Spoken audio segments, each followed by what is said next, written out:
अल्हम्दुलिल्लाह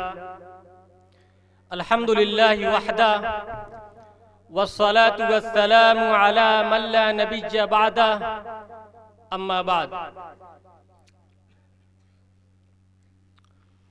संभल कर बैठ जाओ महफिले सरकार में आकर,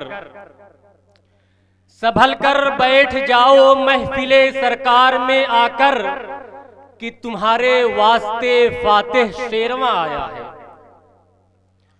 हजरात गिरामी,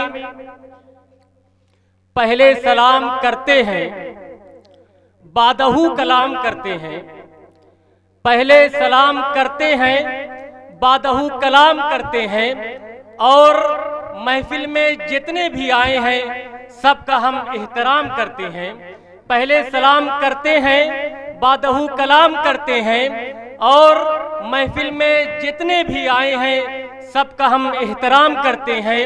और कबूल कीजिए फातेह शेरवा की ये गुजारिश, कबूल कीजिए फातेह शेरवा की ये गुजारिश। बड़े खुलूस वफा से सलाम करते हैं। अस्सलामु अलैकुम व रहमतुल्लाहि व बरकातुहू।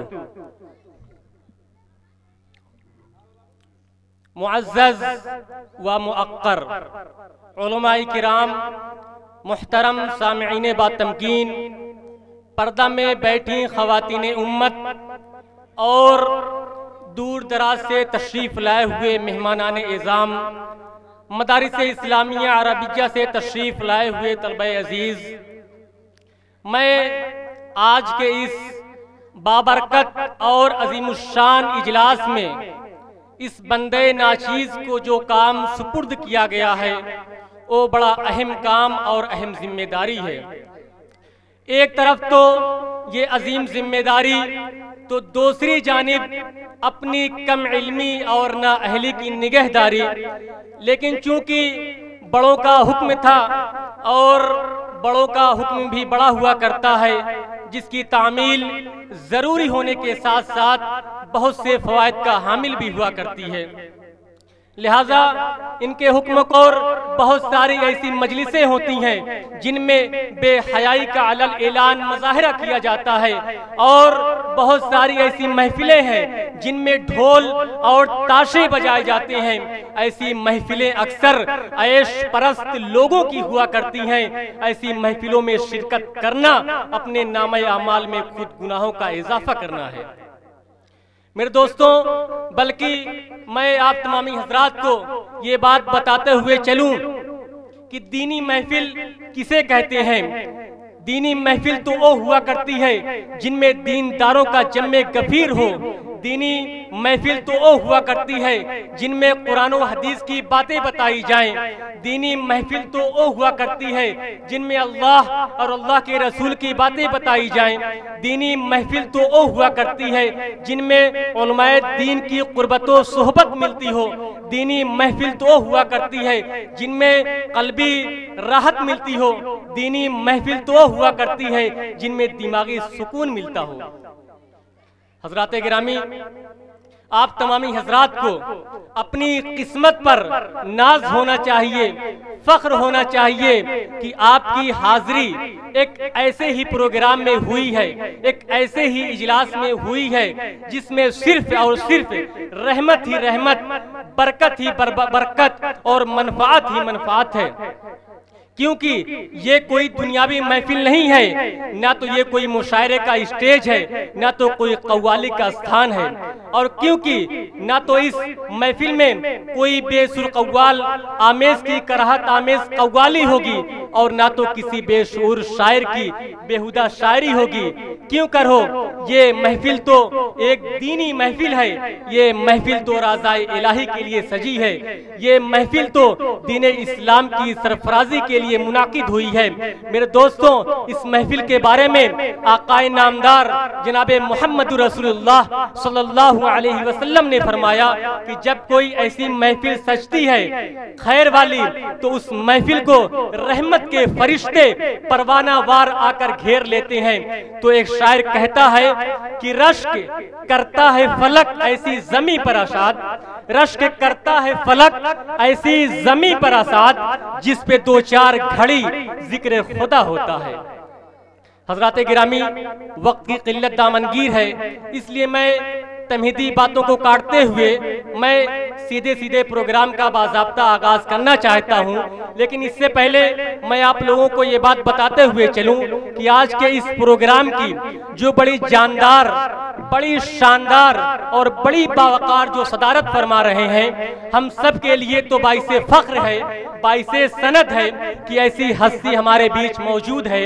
अगर ये कह दिया जाए कि असरे हाजिर के, असरे जदीद के नब्बाज़े अजीम, अदबो इंशा के शहसवारे कलम, दरसो तदरीस के माहताबो आफ्ताब, दरसो इल्मो अमल के पैकरे नायाब जनाब हजरत अक़दस मौलाना वक़ारी कलीम अहमद साहब आज़मी दामत बरकातुहुम उस्ताद मदरसा उलूम-उल-इस्लाम कुरियावा आज के इस प्रोग्राम की सदारत फरमा रहे हैं।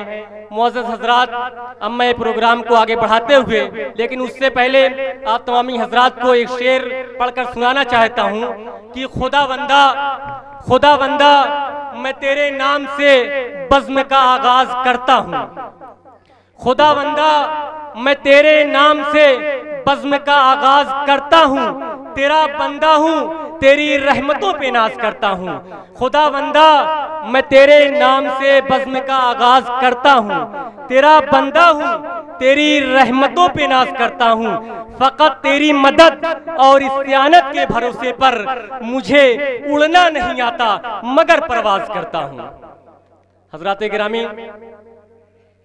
मैं आप हजरात को एक बात बताते हुए चलूं कि जब भी किसी महफिल का, जब भी किसी इजलास का इनेकाद होता है तो उसके बारे में मैं कुछ बताते हुए चलूं कि किस तरीके से इजलास का इफ्तिताह होता है कि तमाम अहलियाने मज़ाहिब का दायमी दस्तूर है कि अपनी हर मजहबी नशर की पहली कड़ी उस मुतबर्रक किताब के कलिमात को करार देते हैं जो कि उनके अकीदे के मुताबिक सबसे मुक़द्दस व मुतबर्रक होती है।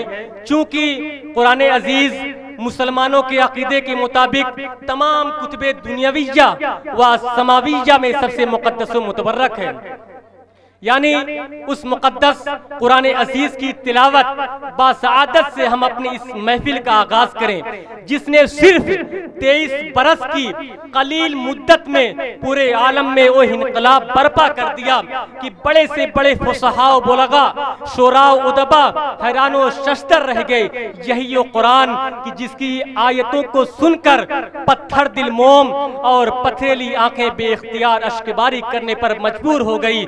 यही वो कुरान कि जिसने फसाहतो बलागत के शहसवारों को फातू बिसूरत मिन मिस्ली का चैलेंज देकर जेर कर दिया।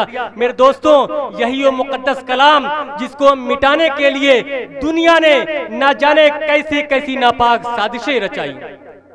मेरे दोस्तों, मैं अक्सर प्रोग्रामों में ये कहता हूँ और आज के भी इस प्रोग्राम में ये कहना चाहूँगा कि आज के इस प्रोग्राम का आगाज राम राम से नहीं होगा, ओम अथर्ववेद की इबारतों से नहीं होगा, अरे तुलसीदास, कबीर दास और गुरु नानक के कौल से नहीं होगा।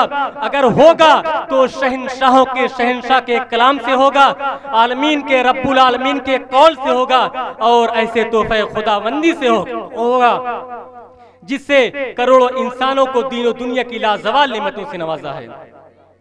मेरे दोस्तों, अरे जिस कलाम को सुनकर मुस्लिम तो क्या, हिंदू तो क्या, ईसाई तो क्या, मेरे दोस्तों, मुअर्रखीन, ईसाई मुअर्रखीन, हिंदू मुअर्रखीन, मुस्लिम मुअर्रखीन हैरान व शशदर हैं जिसके एजाज़े सुखन ने सुखनदानों के तखज्जुलात को झिंझोड़ कर रख दिया है। अरे इस कलाम में वो मकनातीसी कैफियत है जो दिलों को खींचती है, वो राग है जो अंदर की तारीकियों को मुनव्वर कर देती है। अरे इस कलाम में वो नगमा है जिसे सुनकर शजरो हजर भी झूमने लगते हैं। अरे इस कलाम में वो जादू है जो दिलो दिमाग का काया पलट देता है। मेरे दोस्तों, इस कलाम को मिटाने के लिए दुनिया ने ना जाने कैसी कैसी नापाक साजिशें रचाई। कभी उलमाए किराम को सूली पर चढ़ा दिया गया, हुफाज़े किराम को तोप का निशाना बना दिया गया। यही नहीं मेरे दोस्तों, बल्कि मदारिसे इस्लामिया अरबिया को दहशतगर्द का अड्डा करार दिया गया। 40,000 कुरान के नुस्खे जला दिए गए ताकि इस दुनिया से इस कुरान का वजूद खत्म हो जाए। मेरे दोस्तों, लेकिन मैं उन अहमक, उन बेवकूफ, उन नालायक को ये बताना चाहूंगा कि जिसको खुदा रखे उसको किसी माई का लाल चख नहीं सकता।